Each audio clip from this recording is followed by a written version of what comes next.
नमस्कार, बहुत स्वागत है आप सभी का हमारी खास पेशकश में। आपके साथ मैं हूं पूजा कविया गोमा। आम आदमी पार्टी के सामने बीजेपी का आत्मसमर्पण। जी हां, एमसीडी चुनाव से ठीक पहले बीजेपी उम्मीदवारों के नामांकन वापस लेते ही आप उम्मीदवारों का निर्विरोध जीतना तय हो गया। डॉक्टर शैली ओबराय ने दूसरी बार मेयर, जबकि आली मोहम्मद इकबाल ने दूसरी बार डिप्टी मेयर का चुनाव जीता है। सीएम ने इन दोनों को बधाई दी है। दरअसल दिल्ली के मुख्यमंत्री अरविंद केजरीवाल ने एमसीडी की दूसरी बार मेयर बनने पर डॉक्टर शैली ओबराय को बधाई दी। उन्होंने ट्वीट करते हुए लिखा, इस बार निर्विरोध मेयर और उप मेयर बनने पर शैली और एलए को बधाई, दोनों को शुभकामनाएं। ट्वीट देख रहे हैं आप, जिसमें बधाई दी गई है। लोगों को हमसे काफी उम्मीदें हैं, उनकी उम्मीदों पर खरा उतरने के लिए कड़ी मेहनत करें। बीजेपी उम्मीदवार के नामांकन वापस लेते ही आप उम्मीदवार डॉक्टर शैली ओबराय को निर्विरोध मेयर घोषित कर दिया गया। एक बार फिर से दिल्ली नगर निगम की मेयर शैली ओबराय बन गई हैं। दिल्ली मेयर चुनाव से ठीक पहले बीजेपी ने मेयर और डिप्टी मेयर चुनाव के लिए अपना नामांकन वापस ले लिया है। आपको बता दें कि भाजपा मेयर उम्मीदवार शिखा राय ने कहा कि सबसे बड़ी पार्टी की तरफ से मैंने उम्मीदवार के तौर पर नामांकन दाखिल किया था, लेकिन हमारी पार्टी का ध्येय ये नहीं रहता कि हमें केवल सत्ता चाहिए। पिछले दिनों हम उम्मीद कर रहे थे कि स्टैंडिंग कमेटी चुनाव भी होगा, लेकिन कोर्ट में ये मामला लंबित है और इसमें डेट पर डेट मिल रही है, डेट पर डेट लिए जा रहा है। इसलिए जब तक बाकी संवैधानिक प्रक्रिया पूरी नहीं होती, मैं ये मांग करती हूं कि कमेटी का गठन हो और अपना नाम वापस लेती हूं। तो इस तरह से पूरी प्रक्रिया चली, जिसके बाद आज एक बार फिर से दिल्ली को उसकी मेयर मिल गई है। लेकिन इस बीच सबसे बड़ा सवाल ये उठ रहा है कि बीजेपी आखिरकार किस तरह से अपना नाम वापस लेने के लिए कह सकती है, जिसके बाद ये कहा जा रहा है कि बीजेपी ने आत्मसमर्पण कर दिया। लेकिन इसके पीछे की मंशा क्या है, क्या स्ट्रैटेजी है, उस पर आज हम नजर बनाएंगे। साथ ही क्या इसके सियासी मायने हैं, क्योंकि ये जरूर कह दिया गया कि अपना नाम वापस ले रही हूं मैं, वो भी सिर्फ इस वजह से क्योंकि संवैधानिक प्रक्रिया है इसमें। दरअसल भाजपा मेयर उम्मीदवार शिखा राय, जिन्होंने कहा कि मैं अब अपना नाम वापस ले रही हूं, और नाम वापस लेते ही जो मेयर है आम आदमी पार्टी की, वो निर्विरोध चुन ली गई।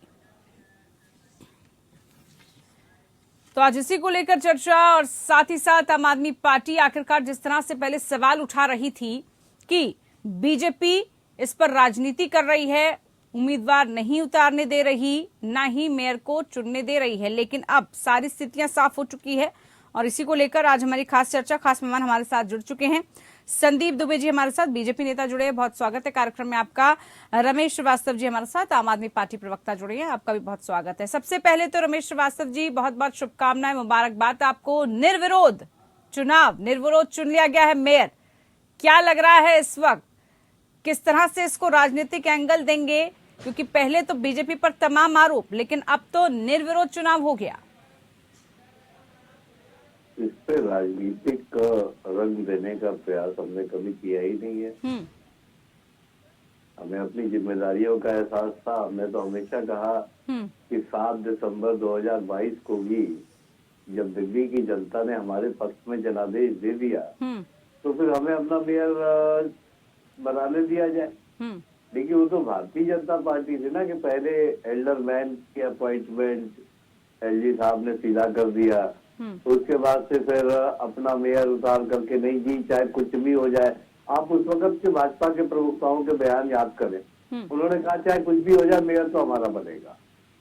तो मेयर के चुनाव में रुकावट तो उन्होंने डाली है। अब हमें अपनी जिम्मेदारियों का साथ में ये भी कहते थे ना श्रीवास्तव जी, ये भी कहा जाता था कि आप चुनाव करवाइए, चुनाव से मत डरिए, चुनाव को होने दीजिए, आप वोटिंग तो होने दीजिए, उसके बाद सब कुछ तय हो जाएगा। ये भी साथ में बयान आया करते थे। इसका मतलब कि आपने एमसीडी की चुनाव प्रक्रिया को ठीक से देखा नहीं। सुना है, सब देखा है, डिबेट किए, आप ही से जुड़े हैं, कई बार सवाल लिए हैं। बिल्कुल बिल्कुल नहीं देखा। हाँ।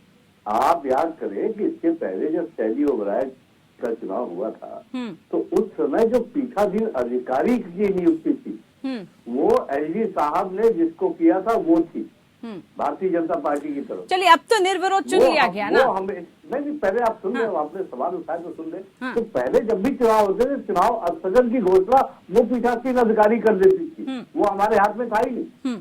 हम तो रात के 8-8 बजे तक वहाँ बैठे, बोले कि हमारे पास 151 सदस्यों का बहुमत है, बुलाओ भाजपा वालों को भी मतदान हो। नहीं कराया, भाग गए हंगामा करा करके।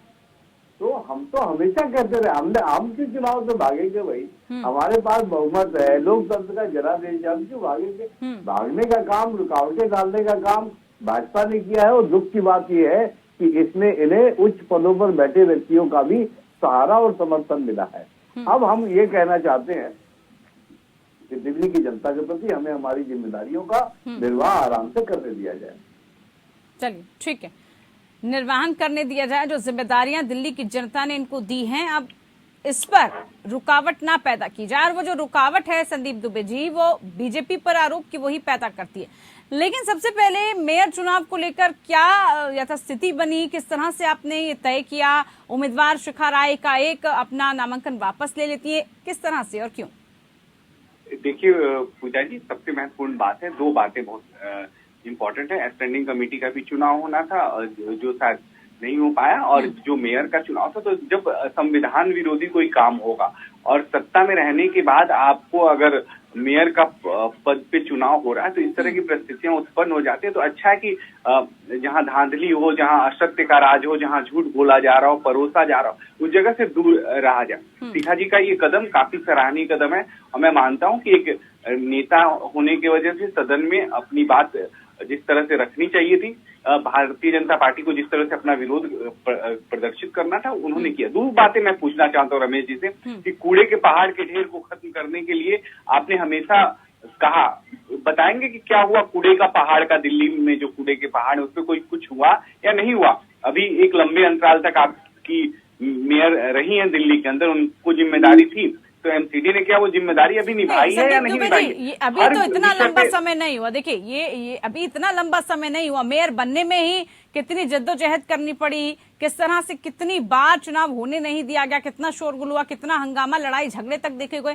तो अभी इतनी जल्दी ये पूछने के फिर भी जवाब ले लेती हूँ। पूजा जी, करने वाले की नीयत ठीक होनी चाहिए। जवाब ले लेती हूँ, लेकिन देखिए आप ये कह रहे हैं के माध्यम से पता चला कि कितनी अच्छे कोविड काल में अच्छे फर्श बन गए हैं, अच्छे कमरे बन गए हैं। तो दिल्ली की जनता एक तरफ बढ़ रही थी और साफ कमरे बनवाने में व्यस्त थे। तो आम आदमी पार्टी को तो बहुत अच्छे तरीके से लोगों ने अब समझ लिया है और इनकी सहूलियतों का कि किस तरह से झूठ बोलते हैं। ठीक है, लेकिन संदीप जी, पहले मेयर को लेके जिस तरह से आप बड़े कॉन्फिडेंस के साथ ये कहा जा रहा था कि जीत चाहे किसी की भी हो, मेयर तो जी देखिए हमारा ही बनेगा।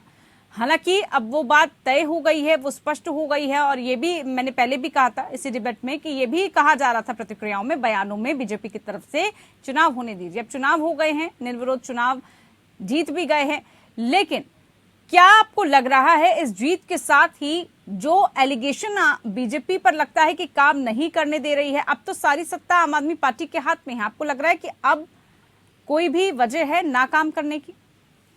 देखिए, काठ की हाड़ी बार बार नहीं चढ़ती है और हमें ये पूर्ण विश्वास है और दिल्ली की जनता ने महसूस कर लिया। दिल्ली की जनता ने जिस तरह से विश्वास अरविंद जी और अरविंद जी के बातों पे दिखाया है, उसके एक एक करके परत खुलती जा रही है और आम लोग रोज अफसोस कर रहे हैं और अफसोस के साथ जी रहे हैं। तो ये तो अब अरविंद भाई और उनके लोगों को सोचना है, आम आदमी पार्टी को ये सोचना है कि वो कहाँ खड़े हैं और किस तरह से खड़े हैं। इवन उनके चुने हुए प्रत्याशी छोड़ के भारतीय जनता पार्टी में आ रहे हैं। तो अगर इनके पास इतनी सहूलियतें होती, इतनी ईमानदारी से काम कर रहे होते, तो ईमानदार लोग इनको छोड़ के नहीं भागते। आज तो वही फौज है। देखिए, लालू जी, ममता जी, नीतीश जी, क्या कहते हैं यूपी के अपने अखिलेश जी, अरविंद केजरीवाल जी, तो ये सब एक ही हैं, एक तरह से अब हो गए। तो कहीं अंतर नहीं है, तो पेंट जो चढ़ा था वो उतर गया है। और एक हम लोग बचपन में कहावत सुनते थे कि गधा एक था मोटा ताजा, बन बैठा जंगल का राजा, कहीं सिंह का चमड़ा पाया, चट वैसा ही रूप बनाया, सबको देख डराता वन में, फिरता अपने डरो वन में।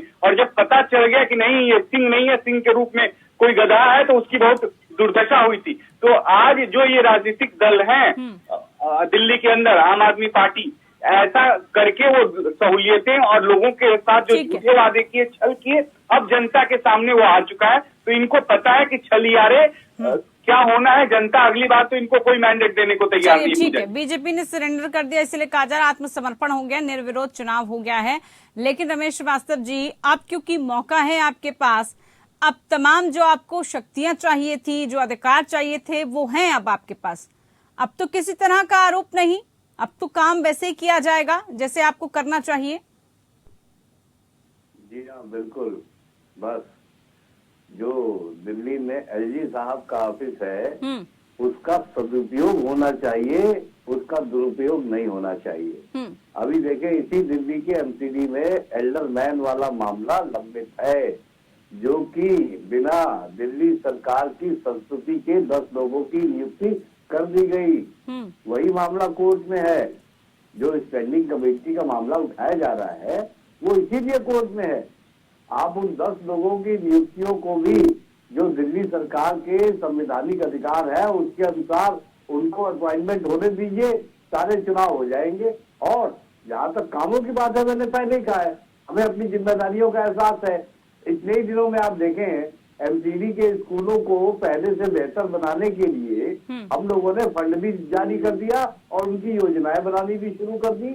30 तारीख को दिल्ली में मेगा पीटीएम है, जिसमें सरकारी विद्यालय और एमसीडी के विद्यालयों के सारे पेरेंट्स को आमंत्रित किया गया है। तो हम दिल्ली की जनता के साथ भागीदारी सुनिश्चित करके अपने कामों को आगे बढ़ाते रहेंगे। बाकी जहाँ तक विपक्ष की आलोचनाओं की बात है, वो तो अपना फ्रस्ट्रेशन, अपना गुबार कहीं न कहीं निकालेंगे ही। हमें उनके साथ भी सहानुभूति है, हम उनको भी इनवाइट करते हैं कि आए और दिल्ली की जनता की सेवा में हमारा साथ दे, सहयोग दे। लेकिन एलजी को लेकर अभी भी आपके मन में तरह तरह के सवाल हैं। एलजी को लेकर अभी भी आप संदेह की दृष्टि से देख रहे हैं कि वहां से काम नहीं होने दिया जा रहा है, वहां से बहुत सारी चीजों को रोक दिया जाता है, फाइलों को अटका दिया जाता है। दिल्ली की जनता के लिए जो काम करने चाहिए, अभी लग रहा है कि वो सुचारू रूप से नहीं हो पाएंगे। तमाम चीजें, चाहे कभी एलजी की बात हो, कभी केंद्र की तरफ से फंडिंग की बात हो, वो सब चीजें अभी भी होंगी। खासतौर पर अगर हम एमसीडी की बात करें, एमसीडी में तमाम ऐसे मुद्दे हैं जिन मुद्दों का आपने जिक्र किया था इलेक्शन के दौरान। उन मुद्दों पर खासतौर पर नजर रहेगी, अब काम किया जाएगा। दिल्ली की जनता क्या सोचे, अब तो आम आदमी पार्टी के पास सब कुछ है, अब काम कैसे होगा?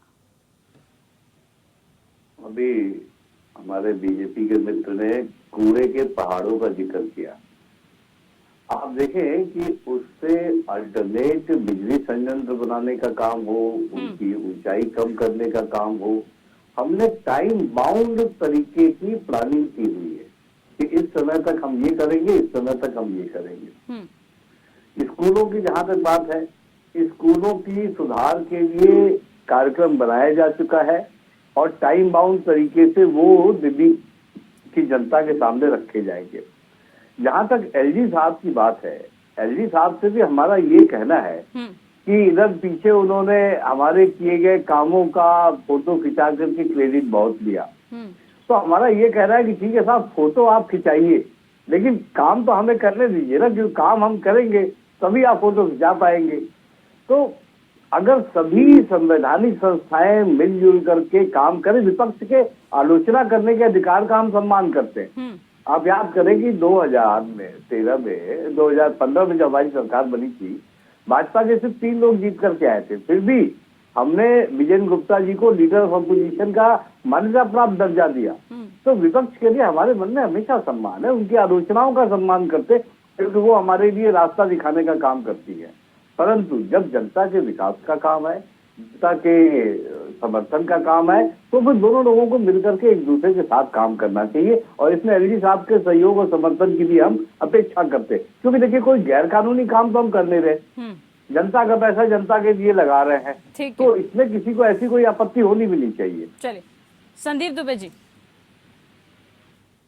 प्रतिक्रिया। देखिए रमेश जी जो बातें कह रहे थे पूजा जी, वो 2 बातें बहुत स्पष्ट हैं और इनको समझना चाहिए। स्पष्ट तौर से ये पहले कल तक जब चुनाव होते थे तो बड़ी बड़ी भाषणों से बातें होती थी, बड़े बड़े वादे होते थे। इन्होंने एमसीडी स्कूल की बात करी। एमसीडी स्कूल की क्या हकीकत है पूरे देश को पता है। शिक्षा मंत्री जी जेल के अंदर हैं और बच्चे जो प्रतिशत था पास होने का, उनकी क्या प्रतिशत है, इन्होंने खुद ही उसका जांच किया और खुद ही उनके रिजल्ट आए। पहले 15 साल आप ही के पास थे, रमेश भाई को पता होगा। दूसरा, इन्होंने अभी कहा कि हम लोगों ने जो ये 30 दिन का जो समय, अभी ये 30 दिन गया है, मैं 30 दिन में देख रहा हूँ मनीष जी चल रहे थे, अरविंद जी चल रहे थे, संजय जी चल रहे थे, यही लोग चल रहे थे। 30 दिनों में इन्होंने इतनी बड़ी रणनीति बना ली दिल्ली के लिए कि पैसा कितना खर्च होना है, कैसे स्कूल में काम होना है, सारी रणनीति का पिटारा इन्होंने बना के बैठा लिया और अपने पास रख लिया है। बस इम्प्लीमेंटेशन नहीं हुआ। इम्प्लीमेंटेशन क्यों नहीं हुआ? इनको गवर्नर साहब को उल्टा बोलना है, भला बुरा बोलना है। अरे भाई, संवैधानिक पद पे बैठा हुआ व्यक्ति नियम कानून से चलता है। आप नियम कानून के अंतर्गत कोई भी काम करेंगे, सहज स्वीकार होगा। और ऐसा एलजी जो दिल्ली को मिले हैं, हमें नहीं लगता कि पहली बार ऐसा है कि वो इतने अच्छे तरीके से सरकारों के साथ बेहतर आपसी संबंध के माध्यम से बेहतर काम कर रहे हैं और दिल्ली गवर्नमेंट को काम करने का अवसर दे रहे हैं। अब दिल्ली गवर्नमेंट ही काम नहीं कर पाए तो इसमें उनकी क्या गलती है? अब ये काम जो नहीं कर पाते वो ठीकरा एलजी साहब पे फोड़ देते। अब आपको बता रहा हूँ, आप चले जाइए, दिल्ली के अंदर नालियों का अंबार है चारों तरफ से, उन नालियों पे काम नहीं हो रहा है। वो सारे वाटर जो है जाके यमुना जी में गिरती है। कई सालों से पैसा आके दिल्ली सरकार के पास है, दिल्ली सरकार उस नालियों की सफाई नहीं करती और छठ आता है तो लाखों की संख्या में लोग उस नालियों में स्नान करते हैं छठ के पर्व पे। रमेश जी इस पे नहीं सोचेंगे, इस पे कोई योजना नहीं बनाए कि शुद्ध पानी लोगों को पीने को मिले। पूजा जी देखिए, समस्याएं हैं, समस्याएं हम गिना रहे हैं, लेकिन इन्होंने खुद जो वादा किया था वो वादा तो पूरा करें। सबसे पहले कूड़े के पहाड़ को बता देंगे। अब मौका मिला है तो कह रहे हैं करेंगे, और कितने दिन मौका में ये देना साफ होने होगा, वाला समय है, थोड़ा हमें ये इंतजार अगल-बगल की करना गंदगी होगा, कब हटेगी? हमें थोड़ा इंतजार भी करना होगा। देखिए दुबे जी, इंतजार करेंगे, मौका दिया है, इंतजार के बाद जब रिजल्ट की बारी आएगी तो जनता खुद ही आकलन कर देगी। और बाकी आप विपक्ष में हैं, अगर काम नहीं करेंगे, आप हैं सवाल उठाने के लिए। बहरहाल बहुत शुक्रिया आप खास मेहमानों का, आप हमारे साथ जुड़े चर्चा में।